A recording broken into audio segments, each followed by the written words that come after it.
At the family dinner, her sister insulted her for being adopted, told her to find another table, and handed her a $5,000 bill even though she had no money, while a billionaire quietly watched from across the room.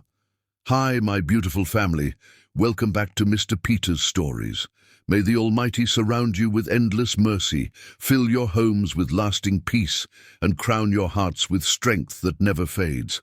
May He bless every woman with unwavering dignity, every man with wisdom that guides, and every child with joy that lights the world.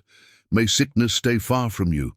May sorrow never weigh on your spirit, and may your days shine brighter than the stars. I pray for your health, your success, and the happiness of your family, that every step you take leads to blessings, and every night brings calm and comfort. May God lift you when you stumble, guide you when you feel lost, and hold you close in His eternal love. But my family, with all respect, I ask, why do some of you not like or comment? Silence hurts, because every like, every word is the heartbeat that keeps this family alive. I pour my love, my effort, and my prayers into every story because you mean so much to me.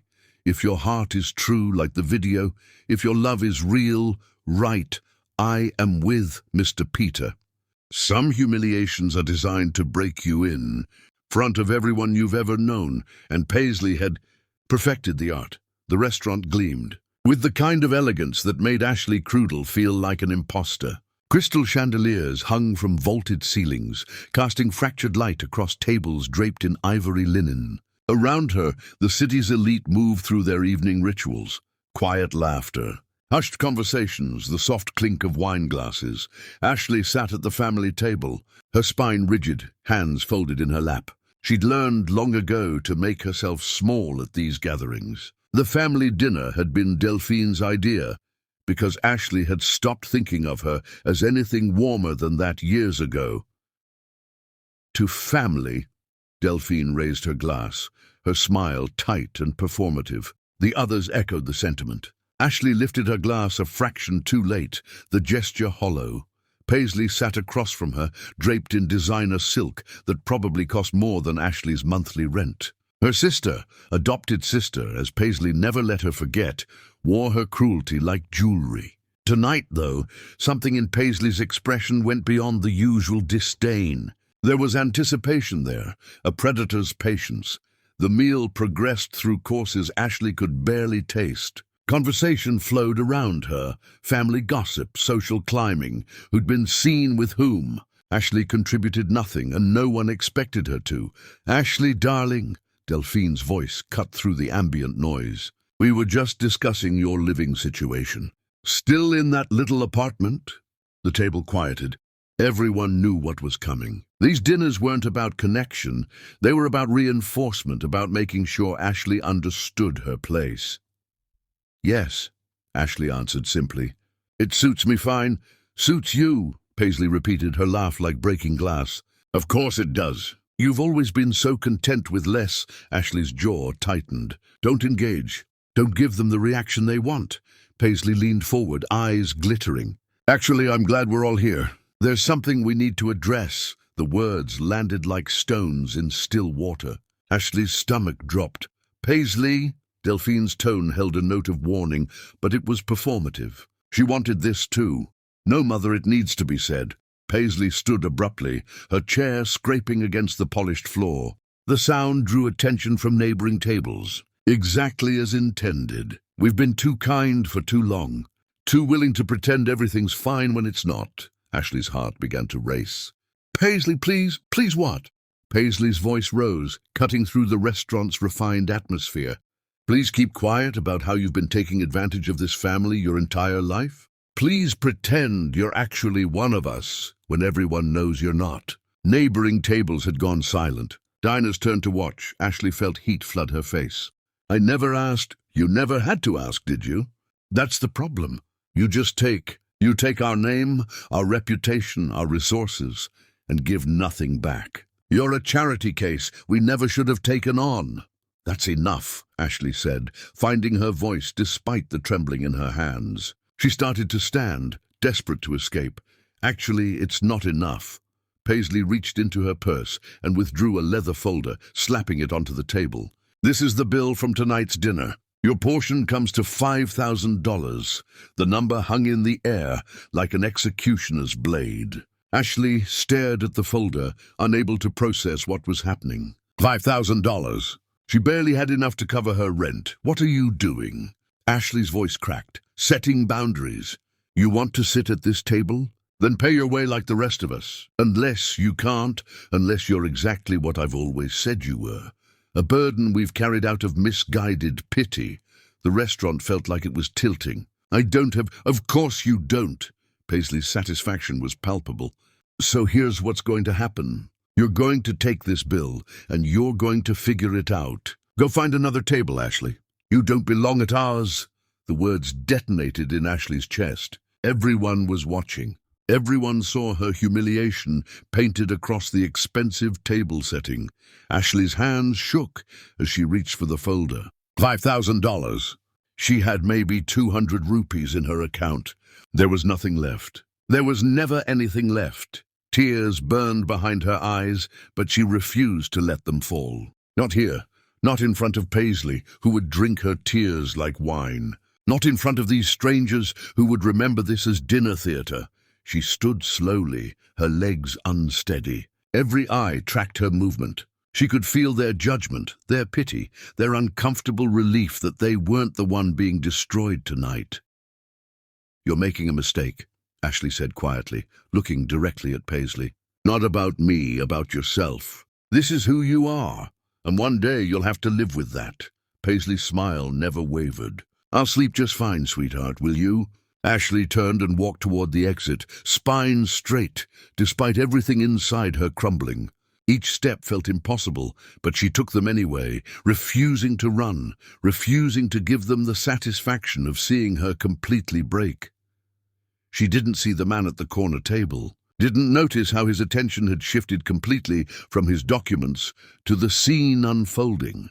Tully Shepherd had been reviewing contracts when Paisley's voice first rose. Something about the woman's response, quiet, controlled, despite obvious distress, pulled his attention like a hook.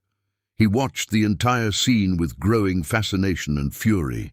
The sister's performance, the mother's silent approval, the cruel theater. But mostly, he watched the woman at the center, the way she held herself together when everything was designed to shatter her. The dignity in her silence. The strength it took to stand and walk away rather than collapse. Most people would have caused a scene, would have screamed or cried or fought back. She simply stood, delivered one quiet truth, and walked away with her head impossibly high. Tully leaned forward, meal forgotten, watching her navigate between tables toward the exit. There was something about her, something in the set of her shoulders, the controlled breathing, the way she clutched that folder, that arrested him completely. He'd spent his life reading people, identifying potential where others saw nothing, and watching this woman walk through her own public humiliation with more grace than most people demonstrated in triumph, told him everything he needed to know. She was extraordinary, and she had no idea as Ashley pushed through the restaurant's doors and disappeared into the night. Tully made a decision that would change both their lives forever.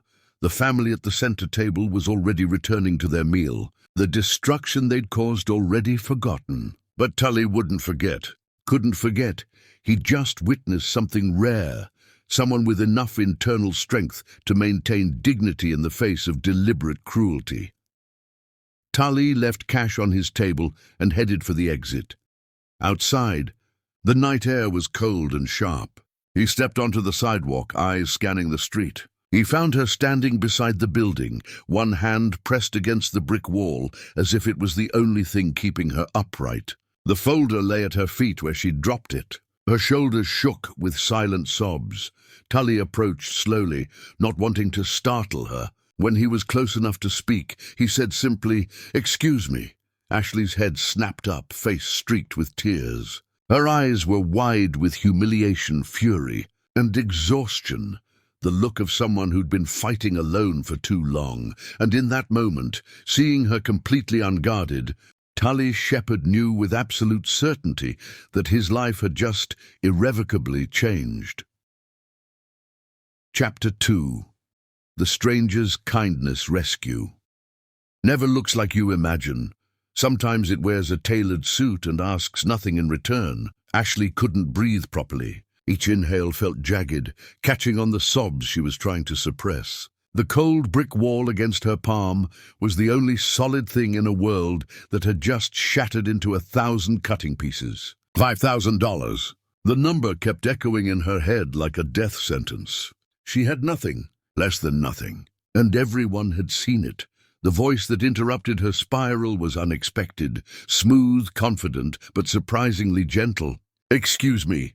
She looked up sharply, defensive walls slamming into place despite her devastation. The man standing a respectful distance away didn't look like the type who usually noticed broken women crying outside restaurants. His suit was clearly expensive but worn with the kind of ease that suggested he didn't think about it. His face was striking, strong features, intelligent eyes that were currently watching her with something that looked unsettlingly like understanding.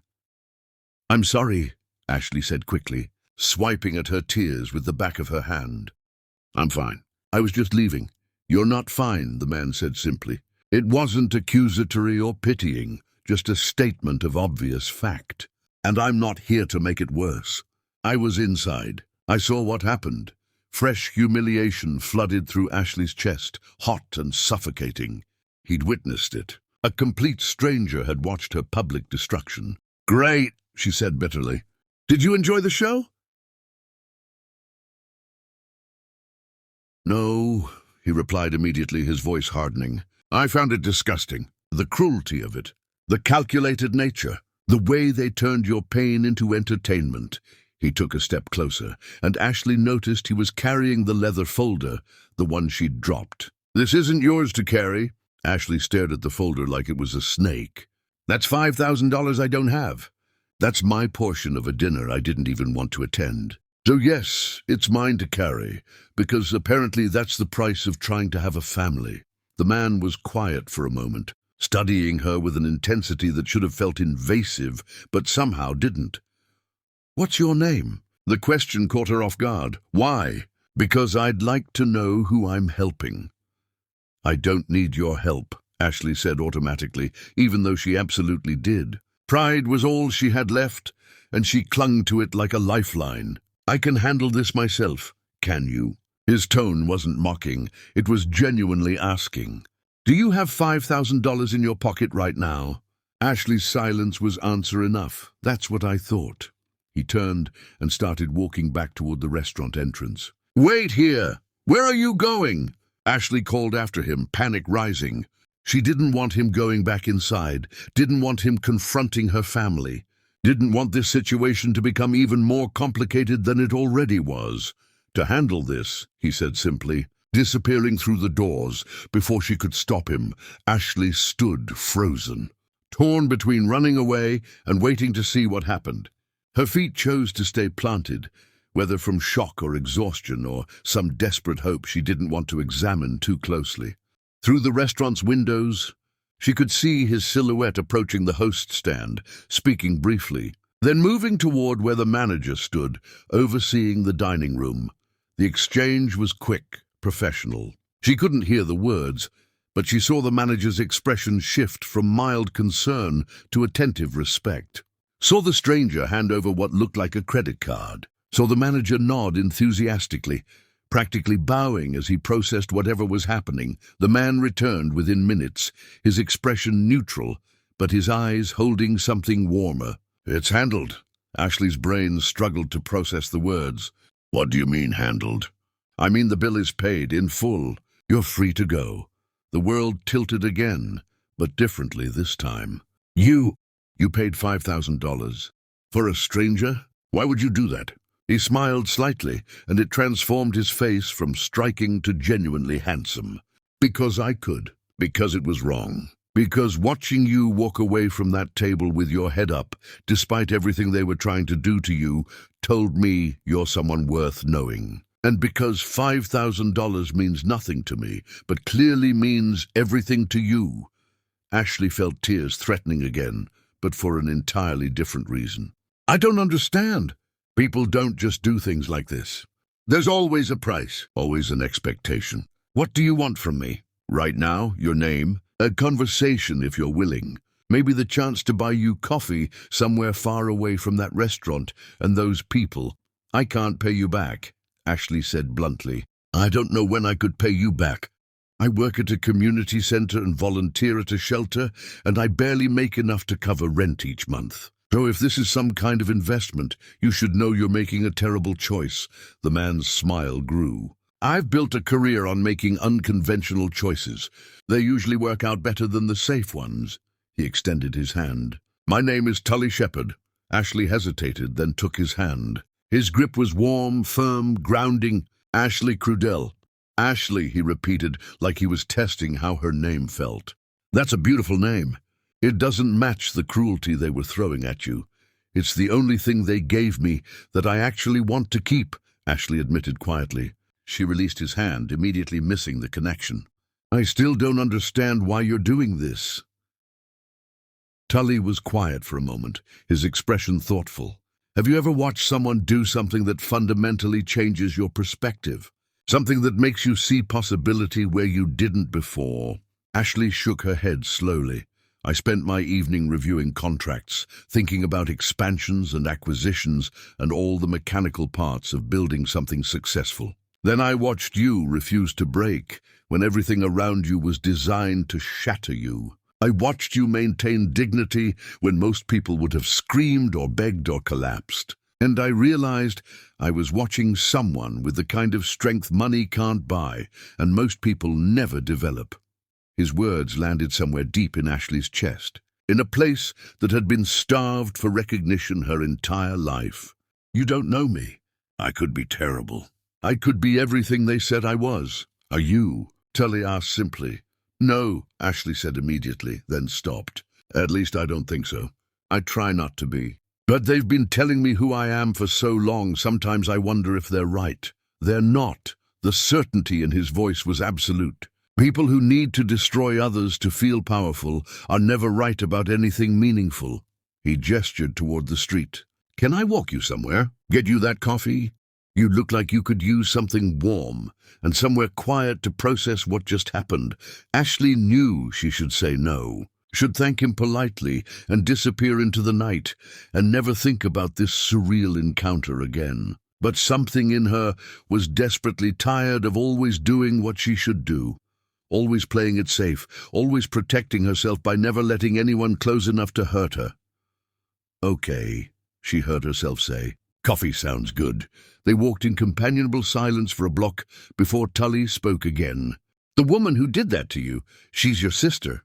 Adopted sister, Ashley clarified automatically, then caught herself. Sorry, that's what she'd say. What she always says. We were both adopted into the family, but she was adopted as an infant. I came later, when I was older.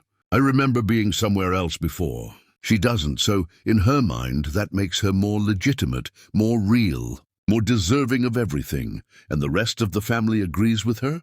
They tolerate me because it looks good, Ashley said, surprised by her own honesty. Something about the darkness and the stranger beside her made confession easier. Charitable family takes in unfortunate child.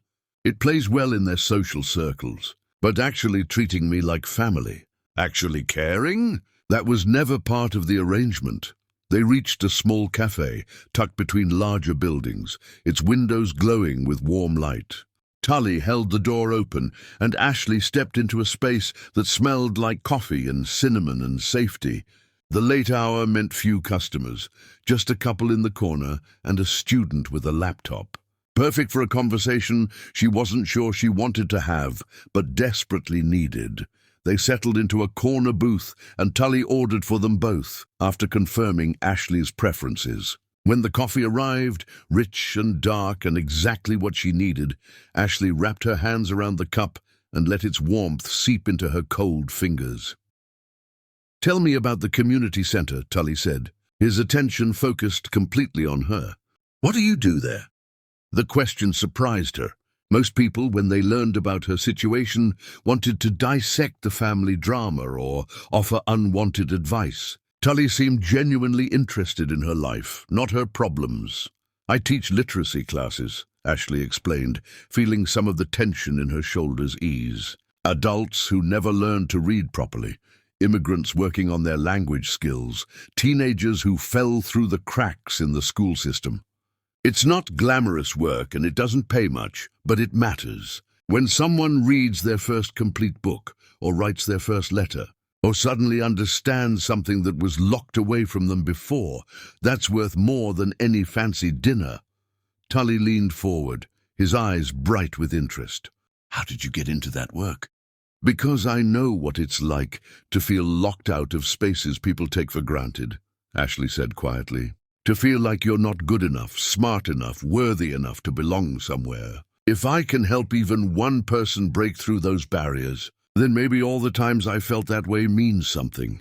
The conversation flowed from there, natural and easy in a way Ashley hadn't experienced in years. Tully asked thoughtful questions, really listening to her answers rather than waiting for his turn to talk. He asked about the shelter where she volunteered, the kids she worked with, the small ways she tried to make the world slightly less cruel, and surprisingly, he shared too, not about wealth or status or the things most successful people led with.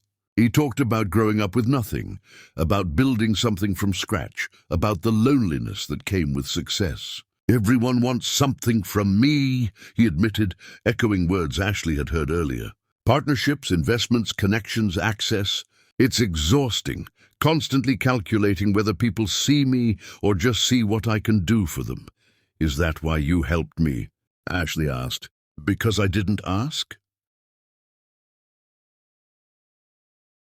"I helped you because you deserved help. Because what they did was wrong. And because," he paused, choosing his words carefully, "because watching you walk away from that table, I saw someone real, not performing, not pretending, just genuinely trying to survive something terrible with grace. That's rare. That matters." Ashley felt something shift in her chest, like a door she'd kept locked for years, suddenly creaking open just slightly. This man, this stranger who'd paid her impossible debt without hesitation, saw her, actually saw her. Not the burden, not the adopted disappointment, not the charity case. Her. "I don't know how to thank you," she said quietly. "The money, the coffee, this conversation. It's more than anyone's given me in longer than I can remember." "Then don't thank me," Tully said simply. "Just let me see you again. Have dinner with me, a real one, where nobody hands you a bill at the end. Let me get to know the woman who reminded me why I started caring about anything in the first place." Ashley's breath caught. This wasn't just kindness. This was interest, genuine, unmistakable interest. And it terrified her, because interest meant vulnerability, meant risk, meant the possibility of another ending where she lost everything, but it also meant possibility. And hadn't she just decided she was tired of always playing it safe? "Okay," she said softly. "Dinner, but somewhere quiet. Somewhere far from fancy restaurants and family drama." Tully's smile was brilliant. "I know just the place." He pulled out his wallet and extracted a card, simple, elegant, with just his name and phone number. "Call me when you're ready. No pressure, no expectations. Just the possibility of something good." Ashley took the card, tucking it carefully into her pocket like a talisman. They finished their coffee talking about smaller things, favorite books, terrible movies they secretly loved, places they'd always wanted to visit. When they finally left the cafe, the night felt less hostile, the world less impossible. Tully walked her to the transit station, refusing to let her go alone. At the entrance, he paused. "Ashley Crudell, thank you for the best evening I've had in years. I just cried on you and told you my family hates me," Ashley said with a weak laugh. "Exactly," Tully replied. "You were real. That's more valuable than you know." He hesitated, then added, "They're wrong about you. Whatever they've made you believe about yourself, they're wrong. I hope you'll let me prove that to you." He disappeared into the night before Ashley could respond, leaving her standing at the station entrance with a business card in her pocket and something dangerous blooming in her chest. Hope. Inside the restaurant. Hours earlier, Paisley had watched through the floor-to-ceiling windows as Tully Shepherd, billionaire, investor, one of the city's most influential men, approached her pathetic adopted sister, had watched him pay the bill without hesitation, had watched them walk away together, deep in conversation, and now, sitting in her luxury apartment, Paisley stared at her phone screen, at the search results for Tully Shepherd, at his net worth and influence and power, and felt something cold and vicious coil in her stomach. Ashley didn't deserve this. Didn't deserve rescue, didn't deserve attention from someone like him, didn't deserve anything good. Paisley had worked her entire life to position herself perfectly, to attract the right kind of notice, to build the right connections, and somehow, pathetic Ashley had stumbled into exactly what Paisley wanted most, the attention of a man who could change everything. This couldn't stand, wouldn't stand. Paisley picked up her phone and began making calls. Chapter 3. The Unfolding. Trust is a language Ashley never learned to speak, until someone showed her the dictionary. One patient word at a time. The flowers arrived on a morning when Ashley had almost convinced herself the previous night had been a fever dream. She'd woken in her small apartment, the business card still in her jacket pocket, and wondered if she'd imagined the whole encounter. Rich men didn't rescue strangers, didn't pay impossible debts. But then the knock came, and the delivery person stood there with an arrangement that made her breath catch. Not roses, too obvious. Instead, a mix of wildflowers and elegant blooms arranged in a simple glass vase. The card read, "Thank you for reminding me what grace looks like. T.S." Ashley set the vase on her kitchen counter and found herself crying again, but these tears were different, softer, almost hopeful. She pulled out her phone, stared at the business card, and sent a text. "The flowers are beautiful. Thank you." His response came within minutes. "Not as beautiful as your resilience." "Coffee this week?" She smiled despite herself. Yes. The coffee meeting happened at a quiet cafe far from any place her family frequented. Ashley chose her clothes carefully. Nothing too nice, nothing too casual. Simple and honest. Tully arrived exactly on time. His face when he saw her, the way it softened, the genuine smile that was for her specifically. "Ashley," he said, her name sounding important in his voice. They settled into a corner booth, and what was supposed to be an hour stretched into 3. Tully asked about her work, really digging into what she did at the community center. He wanted to know about specific students, what challenges they faced, what victories looked like. "There's this woman, Ramona," Ashley found herself explaining, animated. "She's in her 50s, never learned to read because her family needed her working young. For months she struggled. Then last week she read an entire children's book to her grandkids for the first time. She called me afterward crying because she'd finally given them something she thought only smart people could give." Tully's eyes were intent on her face. "That must have been incredible to witness. It was everything," Ashley said simply. "It's why I do this work. Those moments when someone realizes they're not limited by what others told them they were. That's transformation." "You're remarkable," Tully said quietly. "The way you talk about these people, the way you see them, it's not charity. It's respect." Ashley felt heat rise in her cheeks. "I'm just doing what anyone would do." "No," Tully corrected gently. "You're doing what you wish someone had done for you. There's a difference." The accuracy made Ashley's throat tight. He saw too much, understood too quickly. Tully shared too, about building his companies from nothing, about the loneliness that came with success. "Everyone has an angle," he admitted. "Everyone wants something. Partnerships, investments, leverage. After a while, you stop trusting that anyone sees you past what you can provide." "Is that why you're here?" Ashley asked. "Because I don't want anything from you? I'm here because you're the first person in years who looked at me and didn't calculate my net worth before deciding how to interact." He leaned forward. "I'm here because watching you refuse to break taught me something I'd forgotten, that real strength isn't about power. It's about maintaining your core when everything's trying to change it. The conversation flowed naturally, dancing between serious and light. When they finally left, the afternoon had disappeared into evening. Tully walked her toward the transit station slowly, like he was reluctant to let the time end. "Can I see you again?" he asked at the station entrance. "Soon?" "Yes," Ashley said, the word coming easier than it should. The next days unfolded in a pattern that made Ashley's carefully controlled life feel suddenly unpredictable. A book arrived, one she'd mentioned loving but lost in a move. An invitation to an art gallery, showing sculptures from an artist she admired. Small gestures that showed he paid attention. Each gesture chipped away at Ashley's walls. She'd spent so long protecting herself, keeping everyone at a distance, that she'd forgotten what it felt like to be seen. Their third meeting was a walk through a park. Autumn had settled in, painting the world in amber and rust. They talked about everything. Childhood memories, books that changed them, dreams they'd set aside. "I wanted to be a teacher," Ashley admitted. "A real one with a classroom. But that requires credentials I couldn't afford, and time I needed to spend working." "That's not true," Tully said firmly. "Nothing about your circumstances is permanent unless you decide it is. If teaching is what you want, we can figure out how to make that happen." Ashley stopped walking, turning to face him. "Why do you do that? Talk about my problems like they're solvable. Because most barriers are just stories we tell ourselves about why we can't. Money, time, credentials, those are logistics, not destiny.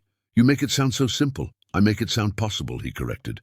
"There's a difference." He stepped closer. "Ashley, you've spent your whole life being told you're not enough. But watching you, listening to you, you're more than enough. You're extraordinary. And the only thing holding you back is believing the lies they've been feeding you." His words hit something deep in Ashley's chest. Tears pricked her eyes. "You barely know me." "I know enough," Tully said softly. "I know you maintain grace under pressure that would break most people. I know you dedicate your life to lifting others, even when you're struggling. I know you refuse to become bitter despite having every reason to. That's not barely knowing you. That's seeing exactly who you are." The moment stretched between them, charged with something Ashley was afraid to name. When Tully's hand brushed against hers, she didn't pull away. When his fingers tentatively laced with hers, she squeezed back. "I'm scared," Ashley admitted quietly. "I'm scared to trust this. Everyone who was supposed to care about me has hurt me. What if you're just another version of that? Then I'll spend however long it takes proving I'm not," Tully said simply. "I'm not asking you to trust me blindly. I'm asking you to give me the chance to earn it." They stood there in the fading light, hands linked, the world quiet around them. Ashley felt her defenses cracking, hope seeping through. It was terrifying. But maybe terror was just the price of possibility.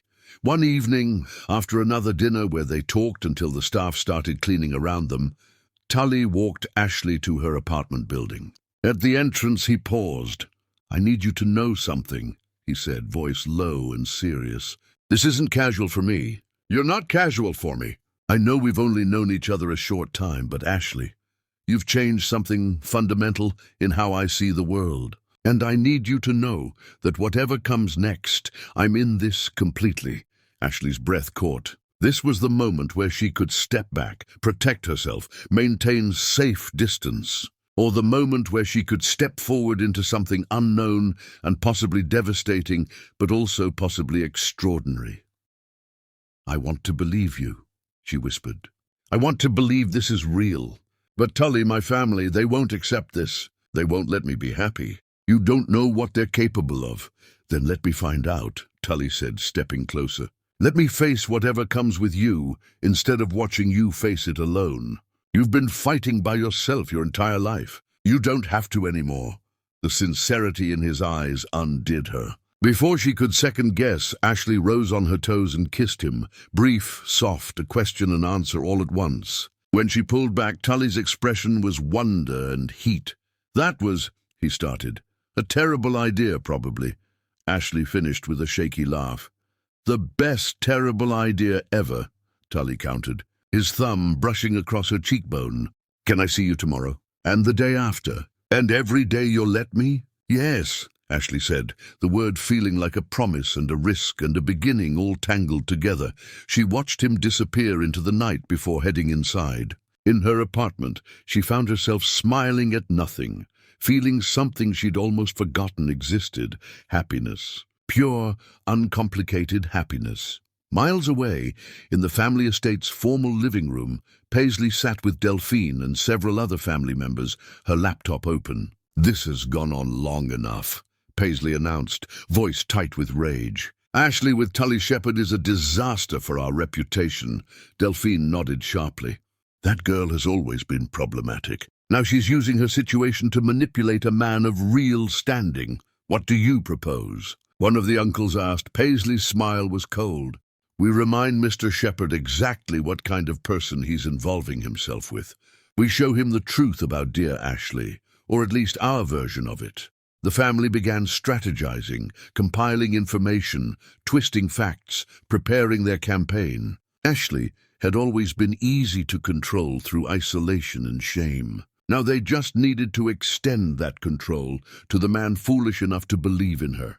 Outside the estate, a storm was gathering, but inside her small apartment, Ashley fell asleep with a smile, unaware that the happiness she'd finally allowed herself was about to be tested in ways she couldn't imagine. Chapter 4. The poisoning begins manipulation. Doesn't announce itself with trumpets. It whispers through family lips. Wearing the mask of concern, the emergency family meeting convened 2 days after Paisley first spotted Ashley with Tully Shepherd. The estate's formal dining room served as their war room, its mahogany table laden with laptops, printed photos, and carefully compiled documentation. Paisley stood at the head of the table like a prosecutor. "We have a situation that requires immediate intervention," she announced, voice crisp with fury. "Ashley has somehow attached herself to Tully Shepherd. For those who don't recognize the name, he's one of the wealthiest and most influential men in the city. And our adopted sister is now being seen with him regularly." Delphine leaned back, fingers steepled. "This is precisely the kind of embarrassment I feared. She's always been opportunistic, but this is beyond anything I anticipated." "It's not just embarrassment," Paisley continued, projecting images onto the wall. Photos of Ashley and Tully at the cafe, the gallery, walking through the park. "This is a threat to our reputation. What happens when people start asking questions about her background? When they realize she's unstable and manipulative?" Uncle Gerald spoke up. "What do you propose?" "We can't forbid her from seeing anyone." "No," Paisley agreed, her smile sharp. "But we can ensure Mr. Shepherd knows exactly who he's involving himself with. We can provide context. We can show him the pattern of behavior he's too infatuated to see." She opened a thick folder, spreading its contents. "I've been gathering evidence. Old photos that can be recontexted. Statements from family friends. Financial records that can be interpreted as suspicious. By the time we're finished, Mr. Shepherd will see Ashley for what she truly is, a manipulative social climber." Delphine picked up one of the documents approvingly. "This is good work, but we must be careful. Men like Tully Shepherd don't respond well to obvious manipulation. This needs to feel like concerned family members reluctantly sharing difficult truths." "Exactly my plan," Paisley confirmed. "I'll approach him privately in his office, sister to sister, worried about both Ashley and him. I'll present the evidence as something I hate sharing, but feel morally obligated to reveal." The word "again" hung deliberately, implying a history that didn't exist. "What if he doesn't believe you?" Another family member asked. "Then we escalate," Paisley said simply. "But I don't think that will be necessary. The evidence looks compelling, and men are remarkably susceptible to doubt once it's planted. We just need to create enough uncertainty that he starts questioning everything." Meanwhile, unaware of the trap being constructed, Ashley was experiencing genuine happiness. The days since that first kiss had unfolded like a dream. Tully had integrated himself into her life with ease, showing up at the community center, joining her on volunteer shifts, fitting into her world rather than demanding she transform. "You're different here," Ashley observed one afternoon, as they sorted donations at the shelter. Tully had rolled up his sleeves and dove into the work without hesitation. Different how? He asked, setting aside a box of children's clothes. More relaxed. Like you don't have to be Tully Shepherd, important person here. You can just be Tully. That's because no one here wants anything from me except help sorting donations and moving boxes. Most of my life is spent in rooms where everyone is calculating angles. Here people just say what they mean. Is that why you keep coming back? Ashley asked. I keep coming back because you're here, Tully said simply. The rest is just bonus. Heat flooded Ashley's cheeks. You're going to spoil me with all this attention. Good, Tully replied. You deserve to be spoiled. You deserve to have someone show up consistently, reliably, without conditions. That's not special treatment. That's baseline human decency you've been denied your entire life. Their relationship deepened with each passing day. Quiet dinners where conversation flowed for hours, walks through different neighborhoods. Movie nights in Ashley's tiny apartment, where Tully declared her second-hand couch the most comfortable place he'd been all week. One evening, as they stood on Ashley's small balcony watching the city lights, Tully pulled her closer. I'm falling in love with you, he said quietly. I don't know if it's too soon to say that, but I've never been good at pretending I feel less than I do. Ashley's heart stuttered. Tully, you don't have to say it back, he interrupted gently. I just needed you to know this isn't casual or temporary. What I feel for you is real and growing and changing how I see my entire future. Ashley turned in his arms. I'm terrified, she admitted. I'm terrified this is too good, that something will come and take it away. Then stay awake with me, Tully said. We'll face whatever comes together. She kissed him then, deep and certain. When they finally broke apart, Ashley rested her forehead against his chest. I'm falling too, she whispered. I'm falling and I don't know how to stop myself. Then don't, Tully murmured. Fall with me. We'll figure out the landing together. That night they crossed the threshold they'd been dancing around. The physical intimacy was intense but tender, vulnerable but certain. Afterward, as Ashley lay curled against Tully's side, she felt complete safety, not just physical but emotional. The kind that comes from being truly seen. I love you, she said into the darkness, testing the words. I'm still terrified, but I love you. Tully's arms tightened around her. I love you too. And Ashley, I promise you, I'm not going anywhere. Whatever happens, we face it together. It was a promise he meant completely, one that would be tested sooner than either anticipated. The next morning, while Ashley was at work, Tully's assistant buzzed in. Mr. Shepherd, there's a Paisley Crudell here to see you. She says it's urgent and concerns Ashley. Tully's jaw tightened. He'd heard enough about Paisley to know she was trouble, but refusing to see her would only fuel whatever campaign she was preparing. Send her in. Paisley entered his office like she owned it, her designer outfit calculated to impress, her expression perfectly crafted concern. She'd practiced this performance. Mr. Shepherd, she began, extending her hand. Thank you for seeing me. I know this is unexpected, but I felt I had a moral obligation to speak with you. Tully shook her hand briefly, gesturing to the chair while remaining standing. A power play, she noticed.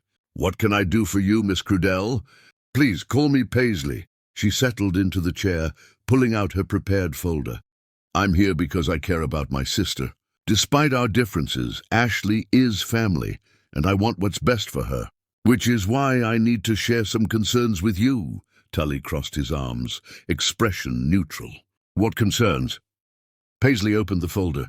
I hate doing this, truly. But Mr. Shepherd, Tully, you seem like a good man. And I worry that Ashley is taking advantage of your kindness in ways you don't see yet. She pulled out the first document, a photo of Ashley with an unidentified man from years ago. This is from several years back. Ashley has a pattern of forming relationships with successful men. This particular man was married at the time. That's a serious accusation, Tully said carefully. It's not an accusation, it's history. Paisley's voice trembled perfectly. We've tried to help her, but Ashley resists any attempt at intervention.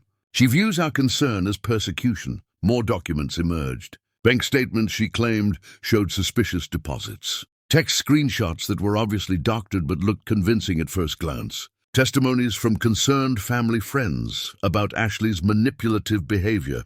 "We love her," Paisley continued, dabbing at dry eyes. "But we've watched this pattern repeat. She finds a successful man, plays the victim, extracts what she can, then moves on. And I'm watching it happen again with you."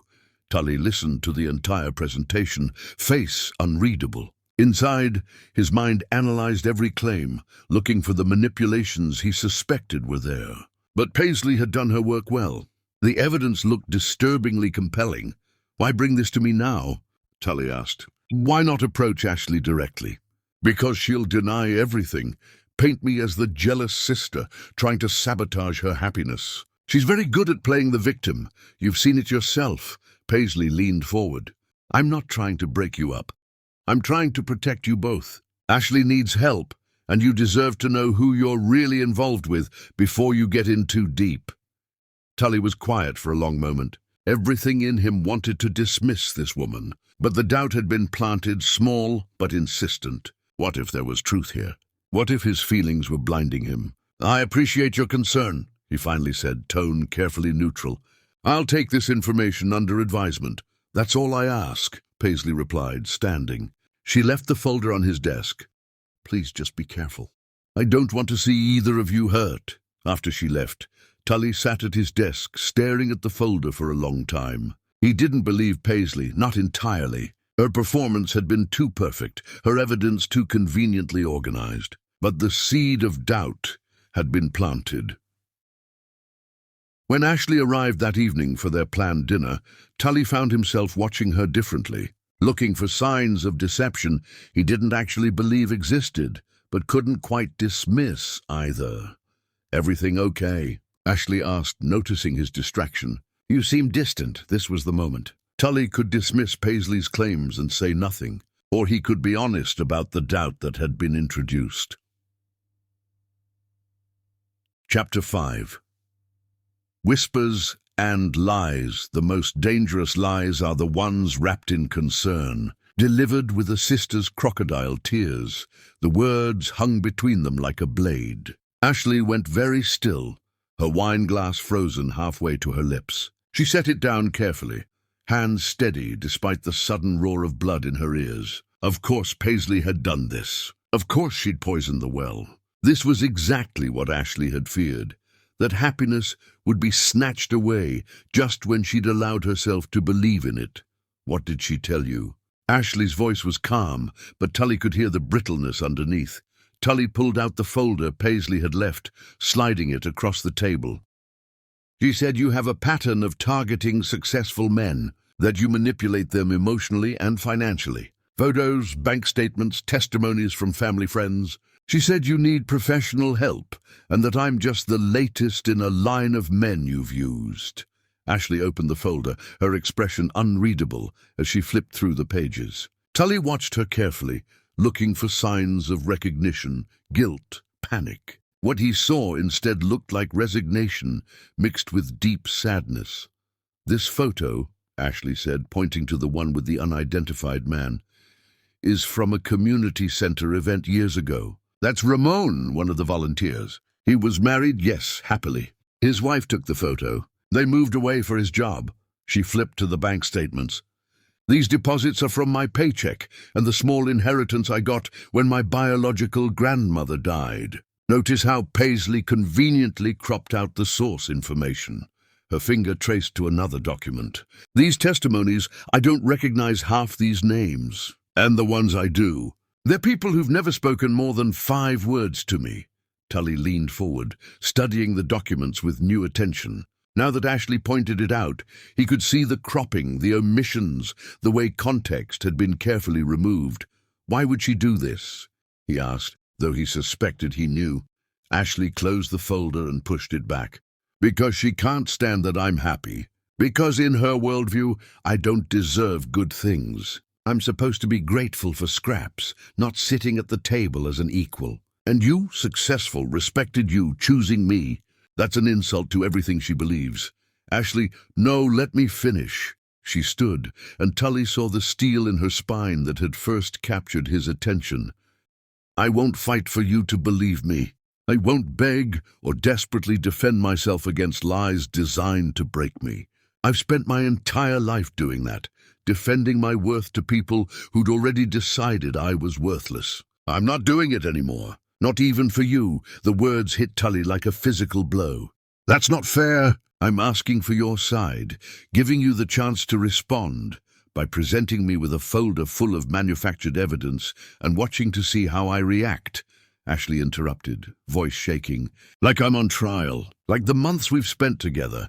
Everything you've seen me do and be can be erased by a few doctored photos. Either you trust what you've seen in me, or you trust what they've told you about me. Her dignity in that moment, her refusal to beg or prove herself, struck Tully powerfully. He watched her leave, and something crystallized. He's built an empire on reading people, on seeing through facades. Nothing about Ashley has ever been false. That night, Tully didn't sleep. He sat in his office, the folder open, studying every document with the analytical mind that had built his empire. And the more he looked, the more cracks he saw.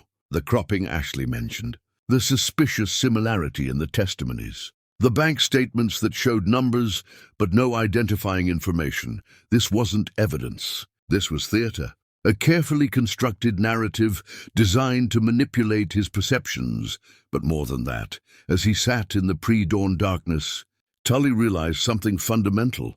He'd let Paisley's performance make him doubt his own judgment. He'd spent months with Ashley, had seen her in dozens of situations. She'd been consistent, kind, honest, transparently vulnerable. Nothing had ever suggested manipulation, and yet one slick presentation from a woman he'd immediately distrusted had been enough to make him question everything. At dawn, Tully made a phone call. His head of security answered on the second ring. I need you to investigate someone thoroughly, Paisley Crudell. And I need you to verify or disprove every claim in this folder I'm sending you. I want the truth, not the story. And I want it fast. How thorough should I be? His security chief asked. Completely. I want to know everything. The report arrived within 2 days. Every single claim about Ashley, fabricated. The photos were innocent moments maliciously recontexted. The bank statements were legitimate, but presented deceptively. The testimonies were from people who'd been paid or coerced, but more than that, the investigation revealed Paisley's own history. Financial improprieties covered up by the family, an affair with a colleague's husband that had required a settlement to keep quiet, a pattern of destroying anyone who threatened her position. The family had been protecting Paisley for years while using Ashley as their scapegoat. Tully sat in his office reading the report, shame and fury warring in his chest. He doubted Ashley, had made her defend herself against lies he should have dismissed immediately. The woman he loved had walked out feeling betrayed and questioned, and it was his fault. He found Ashley at the community center, teaching a class. Through the window, he watched her interact with her students, patient, encouraging, completely present. One student was struggling, frustration evident. Ashley said something that made the woman laugh, then guided her through the difficult section. When the student finally understood, Ashley's expression of genuine joy was radiant. This was who she was. This had always been who she was, and he'd let doubt cloud what should have been absolute certainty. When the class ended, Tully entered the room. Ashley saw him, and her expression shuttered immediately. What are you doing here? I owe you an apology, Tully said simply. And an explanation. I'm not interested in apologies right now, Ashley replied, gathering her materials. Then just listen, Tully pressed. Please give me 5 minutes. Ashley paused, jaw tight. 5 minutes. Tully pulled out his phone, showing her the investigation report. I should never have doubted you. Not for a second. But I let Paisley plant doubt, so I had her investigated. Every claim she made about you, fabricated. But more than that, I found out who she really is. He showed her the findings, Paisley's embezzlement, the affairs, the paid testimonies, the pattern of destruction. Ashley read in silence. I'm not showing you this to excuse my doubt, Tully continued. What I did was wrong regardless. I'm showing you this because you deserve to know the truth about who's been attacking you. And because I need you to understand, I see you, Ashley. I see exactly who you are. And I'm sorry I let anyone make me question that. Ashley was quiet for a long time, staring at the phone. When she finally looked up, her eyes were wet. You hurt me, asking me to defend myself against lies, looking at me like I might be someone I've never been. That hurt worse than anything Paisley's ever done. I know, Tully said quietly, and I'll spend however long it takes making that right. How do I know this won't happen again? Ashley asked. How do I know the next time someone comes with lies, you won't doubt me again? Because I learned something these past 2 days, Tully replied. I learned that doubting you was doubting myself. My judgment, my observations, my ability to see people clearly. You've been consistent since the moment we met. Honest, transparent, exactly who you appeared to be. The only person I should have doubted was the one presenting manufactured evidence. He stepped closer. I love you, Ashley. And love means trusting what I know about you over what anyone tells me about you. I forgot that. I won't forget again. Ashley closed her eyes, tears falling freely. I love you too. But Tully, this is just the beginning. They won't stop. Paisley won't stop. They'll keep coming, keep trying to break us apart. Then let them try, Tully said fiercely. Because now I know exactly who they are and what they're capable of. And Ashley, they just made their biggest mistake, showing me their entire playbook up front. Every move they make from here, I'll be 10 steps ahead. They can't touch you anymore. I won't let them. Ashley opened her eyes, searching his face. Promise me something. Anything. Promise me that if you ever doubt me again, you'll come to me first. Ask me directly before you believe anyone else's version of who I am. I promise, Tully said without hesitation. I promise to trust you first always. To give you the benefit of doubt before I give it to anyone else. To remember that actions over time mean more than accusations in a folder. She stepped into his arms then, and he held her like she was the only solid thing in a shifting world. We're going to be okay, he murmured. Stronger than before, because now we know what we're fighting against. Ashley nodded against his chest, but in her heart she knew this was just the first battle. Paisley would escalate. The family would intensify their campaign, and the real test of whether their love could survive was still ahead of them. Outside the community center, in a car parked across the street, Paisley watched Tully and Ashley embrace through the window. Her hands gripped the steering wheel hard enough to hurt. The evidence had been perfect. How had he seen through it so quickly? No matter, this was just the opening move. She had other strategies, other weapons. And next time, she'd make sure the evidence was too compelling to dismiss, too public to ignore, too devastating to overcome. She picked up her phone and made a call. We need to escalate. I need something bigger, something public, something that will destroy her completely before he has a chance to defend her. Chapter 6. Foundations Rebuilt Truth. Doesn't just set you free, it shows you exactly who deserves your trust and who deserves your fury. The weeks following Tully's investigation brought an unexpected shift in their relationship. What had been growing naturally before now grew with intentional depth, like roots pushing deeper after a storm. The temporary crisis had tested them, and passing that test meant something. It meant they could survive doubt and emerge stronger. Ashley found herself opening up in ways she never had before, sharing stories she'd kept locked away for years. Late one night, curled together on Tully's couch with rain pattering against the windows, she told him about the day she'd been adopted. I was 8, she said quietly, her fingers tracing patterns on his chest. Old enough to remember being somewhere else before, but young enough to hope this new family would love me. Delphine smiled at the adoption ceremony, said all the right words. But afterward, in the car going to their house, Paisley leaned over and whispered, "You'll never be real family. You'll always be the charity case." Tully's arms tightened around her. 8 years old, and she was already that cruel? She knew I was a threat somehow. Competition for attention, resources, love. Except She'd already secured all of that by being there first, by being an infant adoption, by fitting the picture they wanted. I was just the good deed they could mention at parties. Ashley laughed without humor. Do you know how many times I heard, "We adopted an older child. It's so rewarding to give back." Like I was a volunteer project, not a person. I'm sorry, Tully said, pressing a kiss to her temple. I'm sorry you grew up feeling like you had to earn something that should have been freely given. The worst part was, I kept trying, Ashley admitted. I was the perfect daughter, the perfect student, never caused trouble, never asked for anything. I thought if I was good enough, quiet enough, helpful enough, they'd finally see me as belonging. But Paisley was always there to remind them, and me that I didn't. Tully was quiet for a moment, his hand running gently through her hair. You know what I see when I look at you? What? Someone who survived systematic emotional abuse and came out compassionate instead of bitter. Someone who was taught they were worthless and decided to spend their life showing others their worth. Someone who maintained their integrity in an environment designed to break it.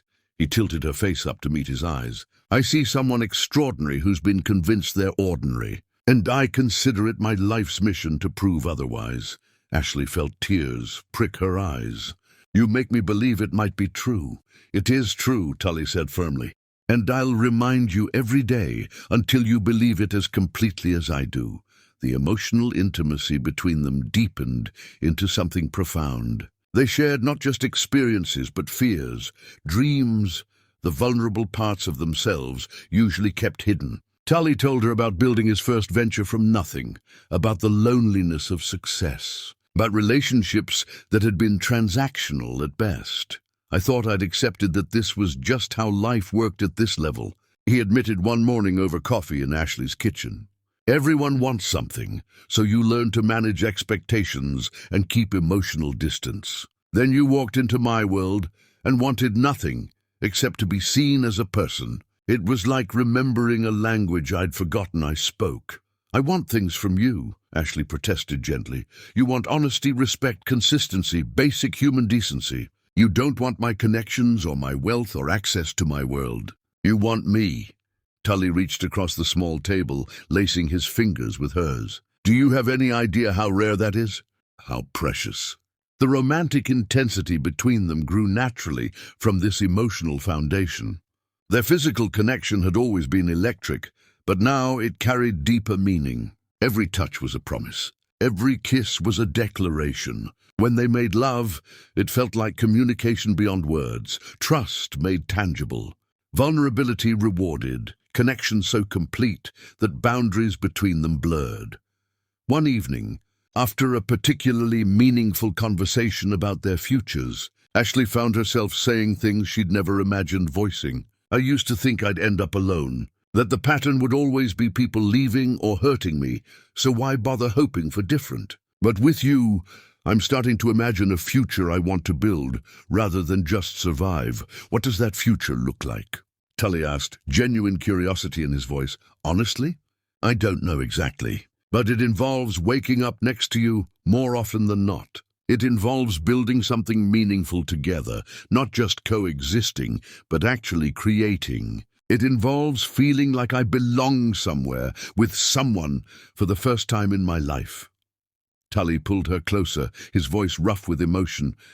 I want that too, all of it. And Ashley, we're going to build it. Whatever it takes, however long, we're going to create the life you've always deserved.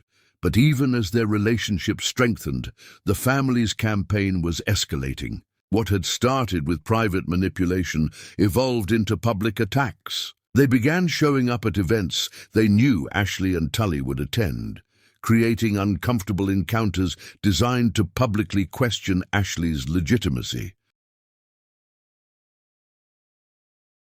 At a fundraiser for a cause Ashley supported, Delphine approached with practiced concern. Ashley, darling, you look wonderful, though I do hope you're being responsible with your finances. We wouldn't want you to rely too heavily on anyone's generosity.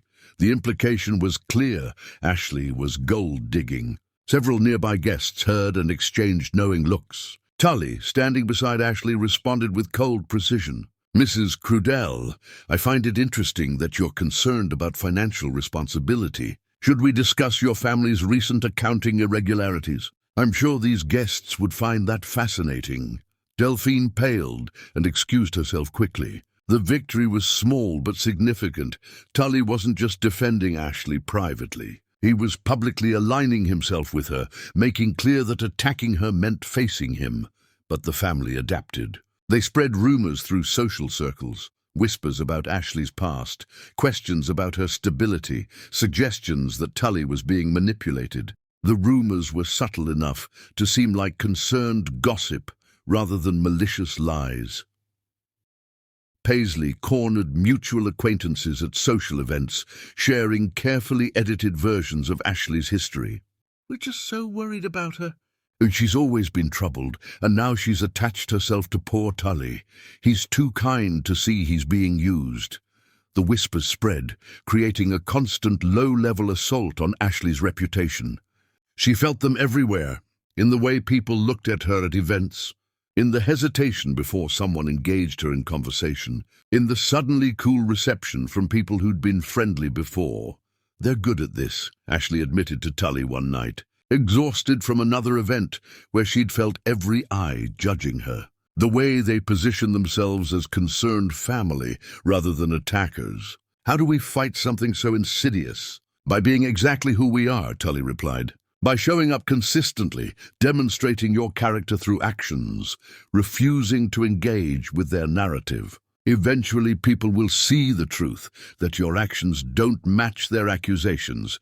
But patience was hard when every public appearance felt like a battle. When every social interaction came with the weight of defending her worthiness. When even strangers seemed to have opinions about her relationship and motivations. The family sensed they were losing ground. Tully's public support of Ashley, combined with his obvious investigation of them, had shifted the power dynamic. So they decided to escalate dramatically, to create a scandal so public and so convincing that even Tully's support couldn't protect Ashley from its fallout. Paisley convened another family meeting, this time with hired professionals, a publicist known for managing scandals, a tech expert specializing in digital manipulation, and a lawyer to ensure they stayed just on the right side of legal action. "We need something irrefutable," Paisley declared, pacing the estate study, "something that will destroy her credibility completely before Tully has time to investigate or defend her. What can we create that looks absolutely authentic?" The tech expert leaned forward. "I can create video evidence of virtually anything. With enough source material, photos, videos, audio, I can construct a narrative that will pass casual scrutiny. By the time anyone proves it's fake, the damage will be done." "Perfect," Paisley said, her smile vicious. "I want video evidence of Ashley engaging in behavior that proves everything we've been saying. Multiple partners, questionable situations, anything that paints her as the manipulative gold digger we've always known she was." "That's risky," the lawyer warned. "If it's proven fake, the blowback could be severe." "Then make it convincing enough that proving it's fake takes time," Paisley countered. "We don't need it to hold up forever. We just need it to hold up long enough to break them apart. Once doubt is reintroduced, serious, public doubt with apparent evidence, their relationship won't survive. Trust damage that severely never fully recovers."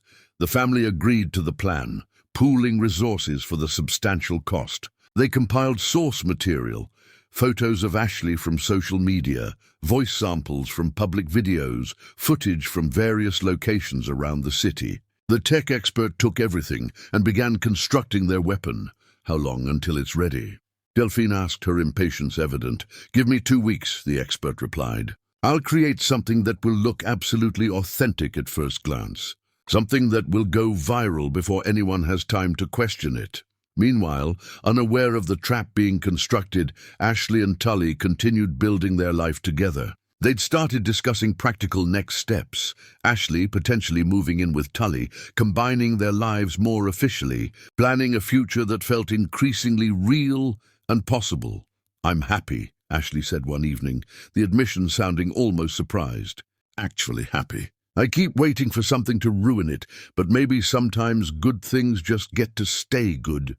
Tully kissed her softly. Good things get to stay good. And we're going to protect this, Ashley. Whatever comes, however they try to attack us, we're going to protect what we've built. It was a promise made with absolute sincerity. Neither of them could have anticipated how soon and how devastatingly that promise would be tested. In the estate study, the tech expert finalized the fabricated video and uploaded it to an encrypted server. It's ready, he announced. Once we release this, it's going to spread like wildfire. Are you sure you want to do this? Paisley's hand hovered over her phone, ready to trigger the distribution. For a brief moment, she hesitated. This was beyond anything they'd done before. This was active destruction, not just passive undermining. If discovered, the consequences could be severe, but the image of Ashley and Tully together, happy and in love, overrode any hesitation. She pressed send. Let's burn her world down. Chapter 7. The siege intensifies when people realize they're losing. They don't retreat. They charge forward with everything they have left. Consequences be damned. The video appeared everywhere simultaneously. Ashley's phone started buzzing at dawn. Messages from numbers she didn't recognize, notifications from social media platforms she barely used, emails with subject lines that made her stomach drop. She opened the first link with trembling hands and felt her world shatter.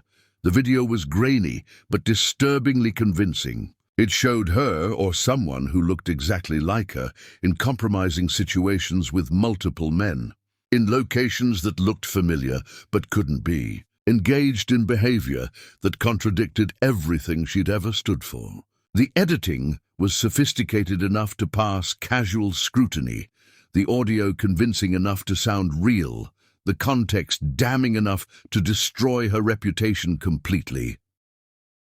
Within hours, it was viral, trending across platforms, shared in groups, discussed in comment sections with vicious glee.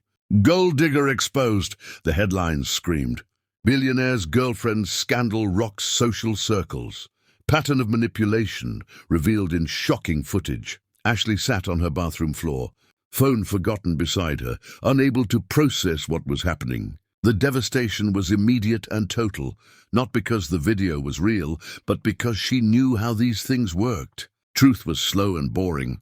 Lies were fast and exciting. Even when proven fake, the stain would remain. People would always wonder, always whisper, always look at her and remember the allegations, even after they were disproven. Her phone rang. Tully. She couldn't answer, couldn't bear to hear his voice, to explain something inexplicable, to defend herself against evidence that looked so convincing. She told him she wouldn't beg for belief, wouldn't defend herself against manufactured lies. And now here she was, faced with the biggest lie yet, and all she could do was sit on cold tile and feel everything she'd built crumbling around her. Tully arrived at her apartment within the hour, using the spare key she'd given him weeks ago. He found her exactly where she'd been since seeing the video, on the bathroom floor, staring at nothing, her phone displaying cruel comments from strangers who'd decided her guilt without question. "Ashley," he said, kneeling beside her. She flinched when he touched her shoulder, and something in his chest cracked at that small movement. "Look at me. Please look at me." She turned her head slowly, and he saw devastation in her eyes, not just from the video, but from anticipating his doubt, his withdrawal, his belief in the lies. "You saw it," she said flatly. "Not a question. I saw it. And I immediately knew it was fake." Tully sat fully, pulling her against his chest despite her resistance. "Ashley, I know you. I know your body, your voice, your mannerisms. That video is convincing to people who don't know you, but to me, it's obviously constructed. You don't move like that, don't talk like that, don't exist like that in any context." "It doesn't matter," Ashley whispered, her voice breaking. "It's everywhere. Everyone's seen it. Everyone believes it. Even if you prove it's fake, the damage is done. This is what they wanted, to destroy me so completely that even your support can't fix it." "Then they underestimated both of us," Tully said firmly. He pulled out his phone, already typing. I've got my entire tech team analyzing the video. They'll find the manipulation, trace its origin, prove it's fabricated. And Ashley, we're not just going to defend against this. We're going on the offensive. What do you mean? I mean, I'm done playing nice with people who are actively trying to destroy the woman I love. They want warfare? They'll get it. But I fight with truth, resources, and a willingness to expose every single lie they've ever told. His eyes were hard with determination. They just made their biggest mistake, showing me exactly how far they're willing to go. No more benefit of doubt. No more measured responses. From this moment, we take them down completely. Ashley wanted to believe him, wanted to trust that this wasn't the end of everything good she'd found. But the comments kept coming, the notifications kept buzzing, the world kept deciding her guilt without trial or truth. I need you to trust me, Tully said, lifting her chin gently. I need you to believe that this won't break us, that we're going to prove the truth, expose their lies, and come out of this stronger. Can you do that? I'm so tired of fighting, Ashley admitted. I've been fighting my entire life, Tully, and I'm just so tired. Then let me fight for you, he replied. You've been doing this alone forever. You don't have to anymore. Let me carry some of this weight. Let me use everything I have, resources, connections, power, to protect what we've built. Please, Ashley, trust me. She nodded slowly, letting herself lean into his strength. Okay, but Tully, if this destroys us, if your reputation suffers because of me, then my reputation wasn't worth having, he interrupted firmly. I'd rather stand with you in truth than preserve some image built on abandoning people when they need support most. Tully's team worked with focused intensity. Within hours, they'd identified the manipulation markers in the video: inconsistent lighting, audio anomalies, movement glitches that revealed digital construction. They traced the video's origin through layers of digital obfuscation, following the trail back to its source. By evening, they had comprehensive proof of fabrication and a clear line to who'd created it. The video was made by a specialist known for this kind of work, Tully's security chief reported. He's expensive and discreet, but we found payment records. The money came from an account connected to Paisley Crudel. We have everything. The original source materials they used, the construction timeline, communications about the project. This wasn't just fake. It was commissioned specifically to destroy Ashley's reputation. Tully studied the evidence, his expression glacial. Can you prove this beyond any doubt? Absolutely. We have forensic analysis, payment trails, communications. This will hold up to any scrutiny. Good. Prepare a comprehensive report and have it ready to release publicly. Tully turned to his lawyer. What are our legal options?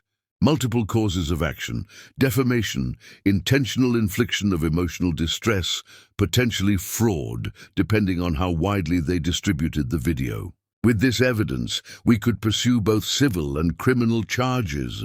Do it. File everything. I want them to understand that attacking Ashley means facing every legal consequence possible. But more than legal action, Tully wanted public vindication. He wanted everyone who'd shared that video, everyone who'd commented with vicious certainty about Ashley's character, to face the truth about who'd really perpetrated a fraud. There's a media gathering tomorrow, Tully said, his mind working through strategy.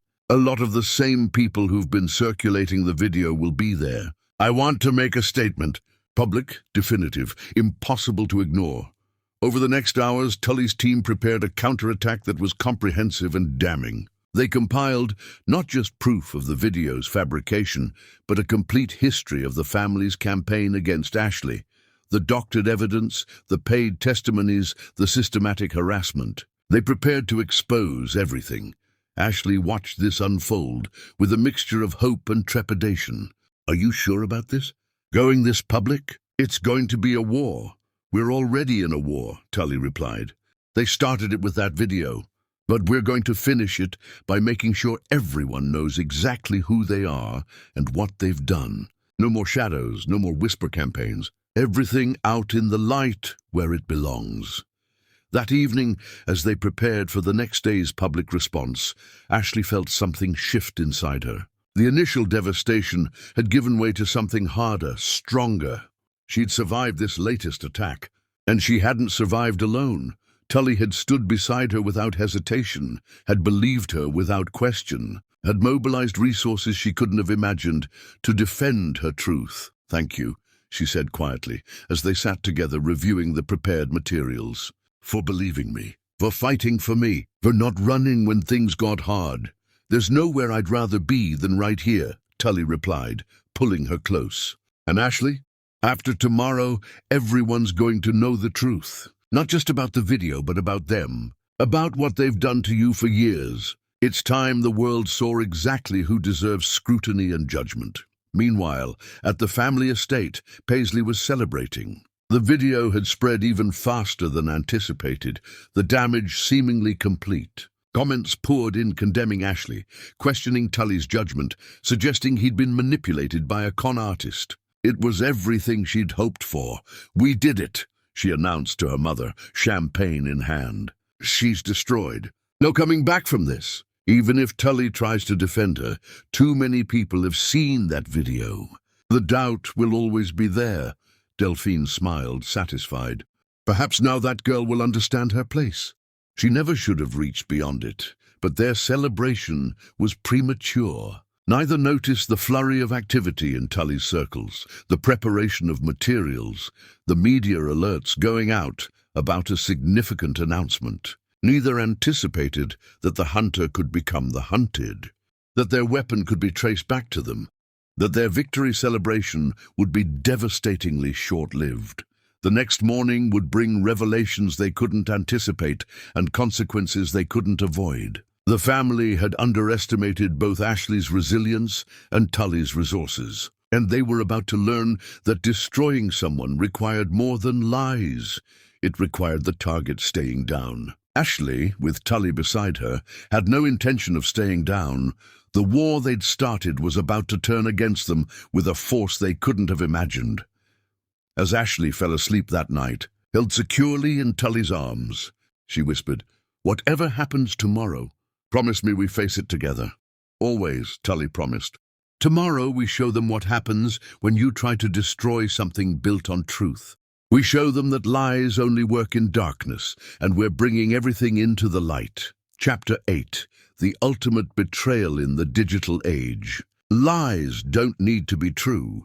They just need to be believable for the 5 minutes it takes to go viral.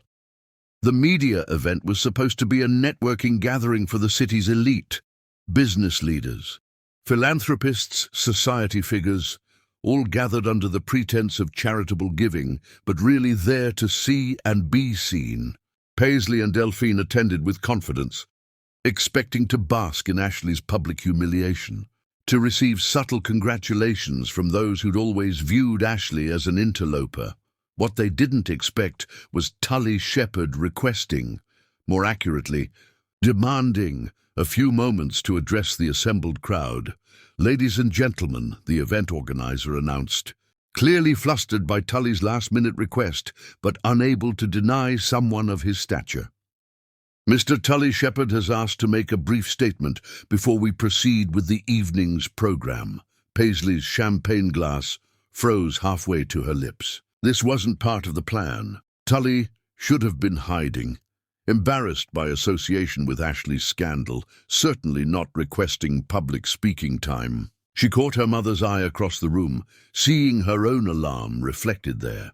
Tully took the small stage with the commanding presence that came from years of high-stakes presentations. Ashley stood beside him, and Paisley felt a surge of fury at how composed she looked. She should have been broken, destroyed, hiding in shame. Instead, she stood with her head high, her hand clasped in Tully's, her expression serene despite what should have been overwhelming humiliation.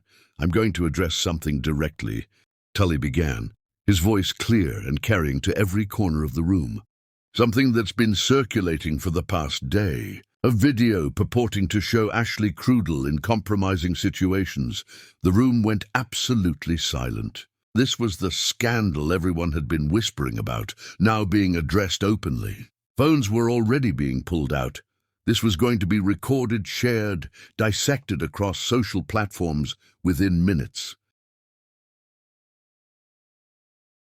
"That video is a fabrication," Tully stated flatly, "a sophisticated digital manipulation created specifically to destroy Ashley's reputation." He nodded to his assistant, who pulled up images on the screens flanking the stage. "These are forensic analyses showing the markers of digital construction, inconsistent lighting, audio anomalies, movement glitches that reveal artificial creation. The screens filled with technical breakdowns, side-by-side comparisons, evidence that made the manipulation obvious once pointed out." Murmurs rippled through the crowd as people pulled out their phones to compare what they'd seen earlier with what Tully was showing now. "More than that," Tully continued, his voice hardening. "We've traced the video's creation and distribution, the specialist who created it, the payment trail that funded it, and most significantly, who commissioned it." Another image appeared. On the screens, payment records, communications, a trail of evidence leading directly to accounts connected to Paisley Crudel. The gasps were audible now. People turned to stare at Paisley, who'd gone white as marble. "This wasn't a leak or a mistake," Tully said, his words measured and devastating. "This was a commissioned attack, paid for and distributed with the express purpose of destroying Ashley's reputation and our relationship. And it's not the first attempt." He pulled up more evidence, the doctored documents from months ago, records of the paid testimonies, a comprehensive timeline of harassment spanning years. Every lie, every manipulation, every calculated attempt to undermine Ashley was laid bare for the assembled elite to witness. "What you're seeing is a pattern of systematic abuse," Tully explained. "Ashley Crudel was adopted into a family that treated her as a burden rather than a blessing. And when she had the audacity to build a life of her own, to find happiness, despite their constant undermining, they escalated to this, fabricating evidence of behavior she's never engaged in, distributing it widely enough to cause maximum damage, hoping the lies would spread faster than the truth could catch up." He paused, letting that sink in. Around the room, people were exchanging looks, whispering, the social calculus rapidly recalculating. The family they'd viewed as respectable pillars of society were being revealed as vindictive abusers. And Ashley, who they'd been judging based on fabricated evidence, was the victim of a sophisticated smear campaign. "I'm sharing this publicly for several reasons," Tully continued. "First, because Ashley deserves vindication that's as public and comprehensive as the lies told about her. Second, because anyone who shared that video, commented on it, judged her based on it. You participated in distributing fraudulent material designed to destroy someone's life. You owe her an apology. And third, because I want everyone in this room to understand something clearly. Ashley Crudel is under my protection. Anyone who attacks her attacks me, and I will use every resource at my disposal to defend the truth." He turned to look directly at where Paisley and Delphine stood, frozen in horror. No more whisper campaigns, no more manufactured scandals, no more lies disguised as concern. It ends today. We're pursuing both civil and criminal charges, and everyone in this city is going to know exactly what you've done." The silence that followed was deafening. Then someone began clapping, slowly at first, then others joined. Within moments the room was applauding, not politely but genuinely, the crowd recognizing both the courage it took for Ashley to stand there and the justice of Tully's defense. Paisley's phone was already buzzing with messages.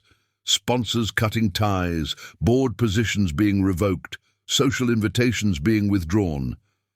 Delphine looked like she might collapse.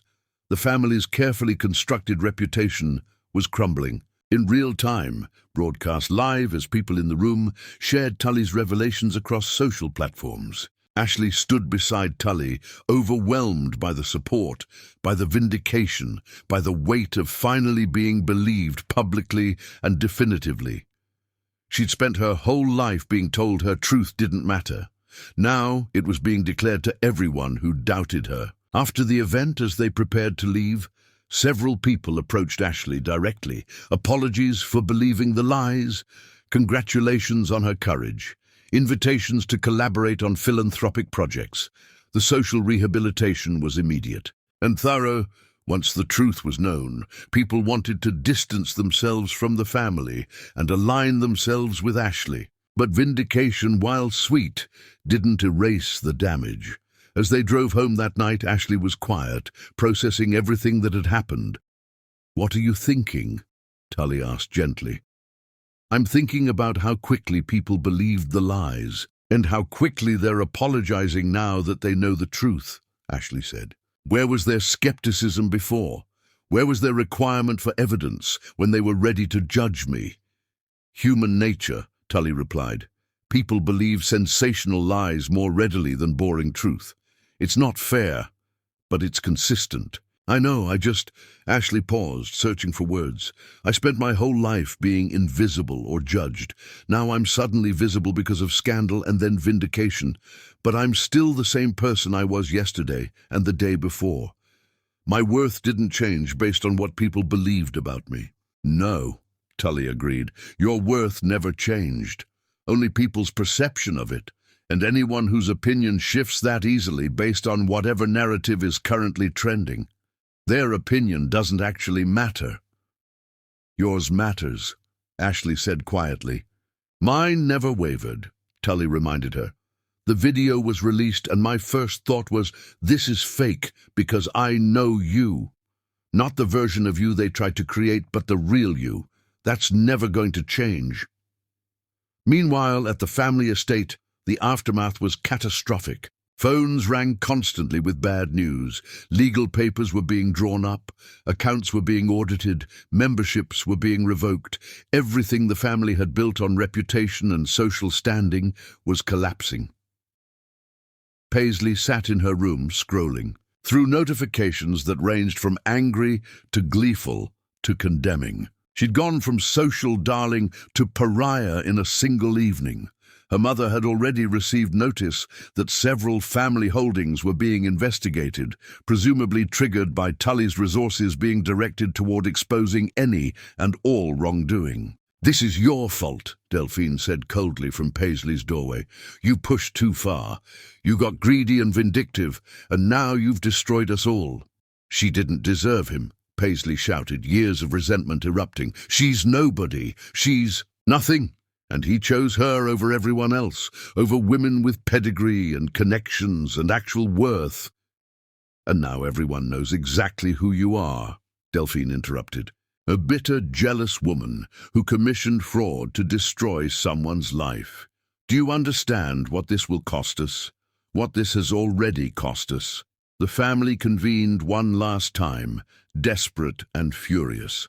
They discussed options, public apologies, attempts at damage control, strategies for social rehabilitation. But the truth was inescapable. They'd been exposed completely, and there was no coming back from what Tully had revealed. "We need to try one more time," Paisley insisted, her voice edged with desperation. "Something even bigger, something that can't be traced back to us." "Enough!" Delphine's voice cracked like a whip. "You've done enough damage. Every move we make now will be scrutinized, investigated, exposed. Tully Shepherd has made us his mission. The only thing left is damage control." But Paisley wasn't ready to accept defeat. That night, alone in her room, she began planning one final attempt. If she couldn't destroy Ashley's reputation, maybe she could destroy Ashley's confidence. A different kind of attack, more personal, designed to make Ashley question whether this vindication was worth the cost. She began crafting messages, anonymous at first, then escalating to direct contact. Threats disguised as warnings, predictions of future attacks, psychological warfare designed to make Ashley afraid to be happy, to second-guess every good moment, to wonder when the next assault would come. But she underestimated two things.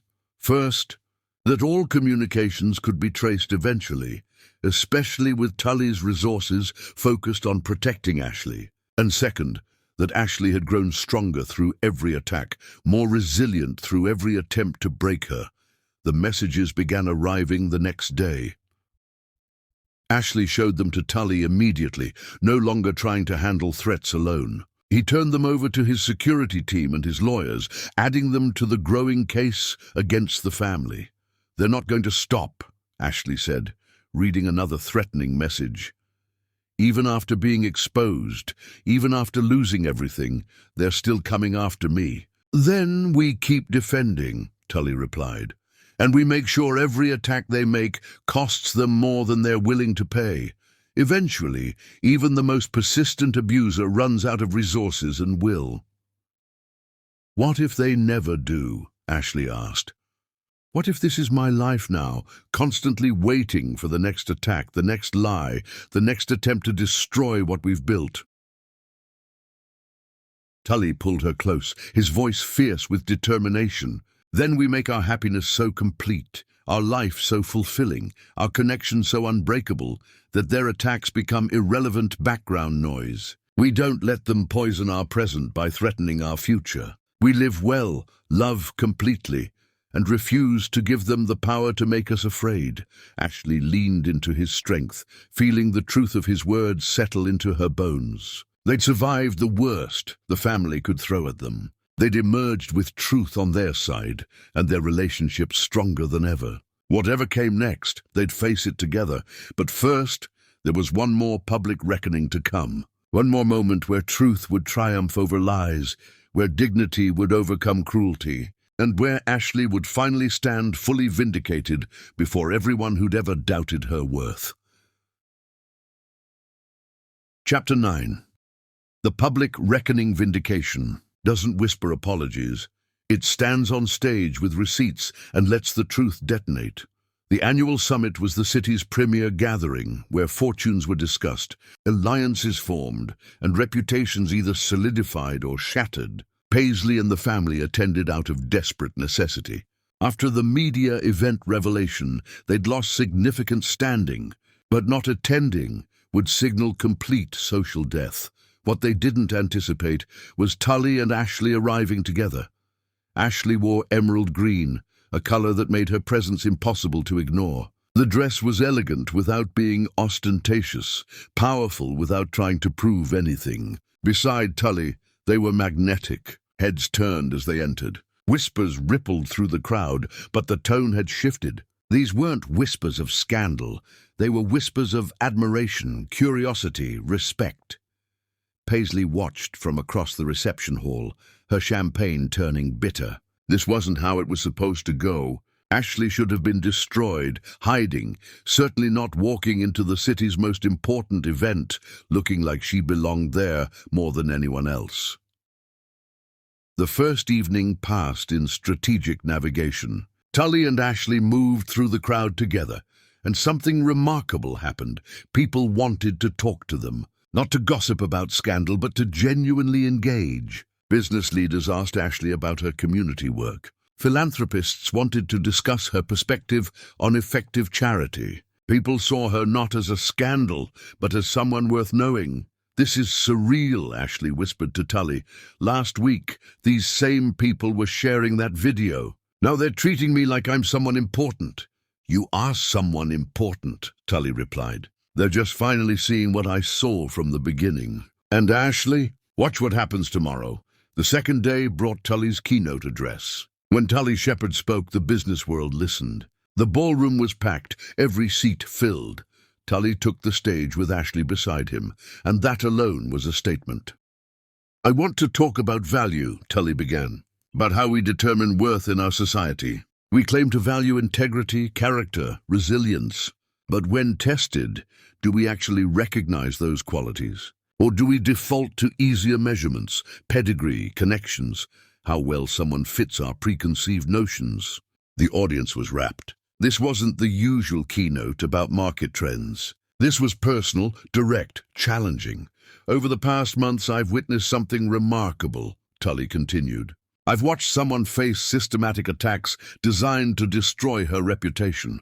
I've watched lies spread faster than truth, watched people believe the worst based on fabricated evidence, watched a coordinated campaign of cruelty unfold. He gestured to Ashley. This is Ashley Crudell. Some of you know her story now. Some of you participated in spreading lies about her. Some of you judged her without knowing the truth.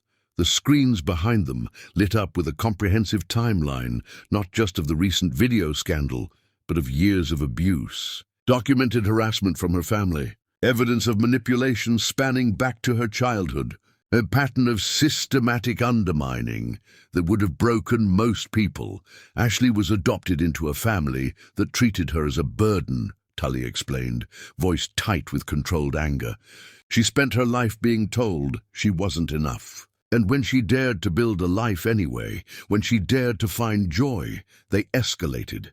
More evidence appeared. The fabricated documents, the paid testimonies, the commissioned video, but also something new. Statements from people Ashley had helped over the years. Students whose lives she'd changed, families she'd supported, community members who'd witnessed her consistent character. I've built my career on reading people, on identifying value where others see none, Tully said. And I'm telling every person in this room, Ashley Crudell has more integrity in her silence than most of us demonstrate in a lifetime of words.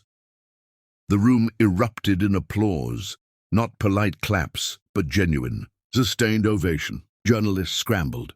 Phones buzzed as the truth spread at the same viral speed the lies once traveled. Respected leaders lined up to apologize to Ashley, to offer support and collaboration opportunities. Paisley sat at her family's table, trapped in a nightmare of her own creation. Her phone exploded with calls. Sponsors cutting ties with family holdings, social organizations rescinding memberships, colleagues demanding explanations. The carefully constructed family reputation was crumbling in real time. Ashley stood beside Tully, overwhelmed but unbroken, as person after person approached with respect and recognition. She realized the profound truth washing over her. She was free, completely, finally free. The family had no power over her anymore. Their lies were exposed. She'd been publicly vindicated. Tully took her hand as the applause continued. You never needed vindication from them, but now they can never touch you again. That night, at the summit's closing gala, Ashley and Tully danced together under crystal chandeliers, surrounded by people who now saw her truth. The love between them was visible to everyone watching, not the scandal the family tried to create, but something genuine and profound. In the parking garage afterward, Paisley sat alone in her car, watching the celebration through tear-blurred eyes. Her phone now silent. Everyone important had already cut contact. She had one final option, one last desperate play, but it required something she'd never done before, admitting she was wrong. Chapter 10. The Final Reckoning. Forgiveness is not given lightly. It's earned through genuine remorse, humility, and the acceptance that some bridges, once burned, may never be rebuilt. 3 months had passed since the summit. Ashley and Tully had built something extraordinary from the ashes of attempted destruction. The foundation they'd announced was already operational, already changing lives. Ashley had stepped fully into her role as director, discovering that leading with purpose felt natural. But tonight was different. Tonight was the official launch event, the moment when their partnership would be announced to the world not as a response to scandal, but as a deliberate choice to build something meaningful together. The venue was elegant, without being pretentious, filled with people who mattered because of their commitment to genuine change. Community leaders stood beside wealthy donors. Former students Ashley had taught mingled with influential philanthropists. This wasn't the usual society gathering. This was a room full of people united by purpose. Ashley stood backstage, adjusting her dress, deep sapphire. She felt nervous. This was about stepping fully into a future she'd never dared dream possible. Ready? Tully appeared beside her, devastatingly handsome, but it was the look in his eyes that made Ashley's breath catch. Pure love, unwavering certainty. I'm terrified, Ashley admitted. What if I'm not good enough for this? Impossible, Tully replied, taking her hands. You've been preparing for this your entire life. Every person you helped, every student you taught. This isn't new. This is just you doing what you've always done, but with resources that match your vision. They walked onto the stage together, and the applause was immediate and genuine. These people were celebrating two people who'd survived attempts to destroy them and emerged stronger. Tully spoke first, outlining the Foundation's mission, its structure, the concrete ways it would support marginalized communities. He spoke about seed funding for entrepreneurs, scholarships for students, resources for community development. But more than programs, he spoke about philosophy, about recognizing value where society often overlooks it. Then he turned to Ashley. But I'm not the heart of this foundation, the vision, the purpose, the soul of everything we're building, that comes from someone who's lived the struggles we're trying to address. Ashley took the microphone, hands steadier than she expected. I spent my life feeling invisible, she began. Or worse, visible only as something less than. I was the adopted daughter who never quite belonged. The room was silent, everyone listening. But through all of that, I learned something crucial, Ashley continued. Your worth isn't determined by who acknowledges it. It's determined by who you choose to be when no one's watching, how you treat others when you have nothing to gain. She outlined the Foundation's programs with passion from personal experience. Education initiatives, because she knew what it meant to be told learning wasn't for people like her. Entrepreneurship support, because she understood barriers that kept talented people from opportunities. This foundation isn't charity, Ashley said firmly. Charity implies giving to those less fortunate from superiority. This is investment, recognizing that untapped potential exists everywhere if we're willing to look beyond traditional markers of worth. The applause was thunderous. People rose to their feet, not out of politeness, but genuine excitement. Ashley felt something settle into place inside her. This was where she belonged, but Tully had one more announcement. As the applause quieted, he took Ashley's hand, and something in his expression made the room hold its breath. There's one more thing, Tully said, voice softer now, more personal. Ashley and I have been building this foundation together, but we're also building something equally important, a life together. He turned to face Ashley fully, tears in his eyes, the first time she'd ever witnessed him cry.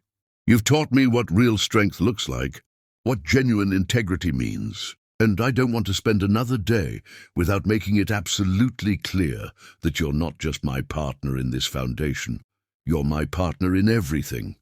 From his pocket, he withdrew a small box. The room erupted in gasps. Ashley's hands flew to her mouth, tears streaming because she hadn't expected this.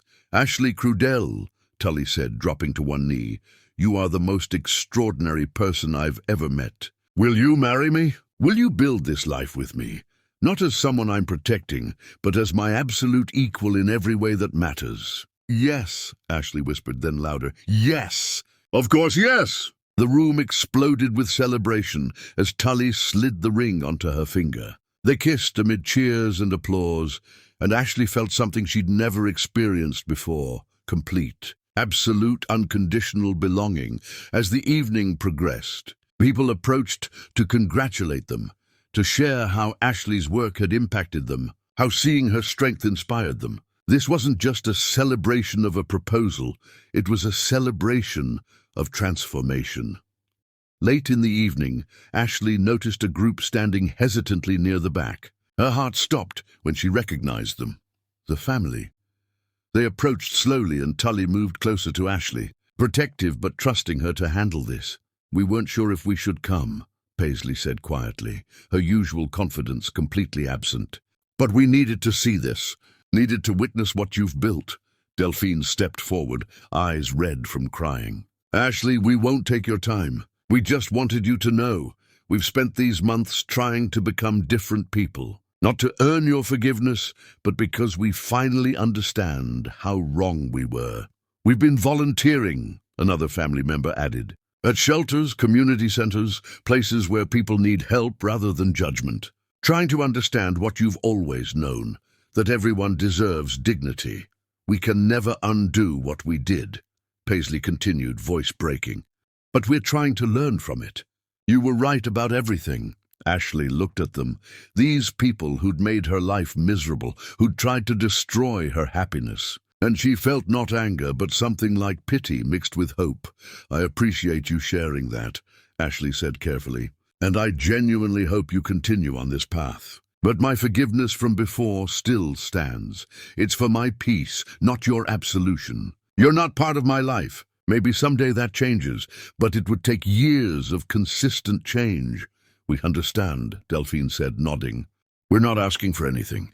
We just wanted you to see that your strength, your grace, it taught us what real integrity looks like. They left quietly, and Ashley turned to Tully. They're different, genuinely different. Do you want them back in your life eventually? Tully asked, no judgment in his tone. I don't know, Ashley admitted. Maybe, but it doesn't matter right now. Right now I have everything I need. Meaningful work, genuine purpose, and you. Tully pulled her close, and they swayed together to the music. Around them, their community celebrated, the family she'd chosen and built.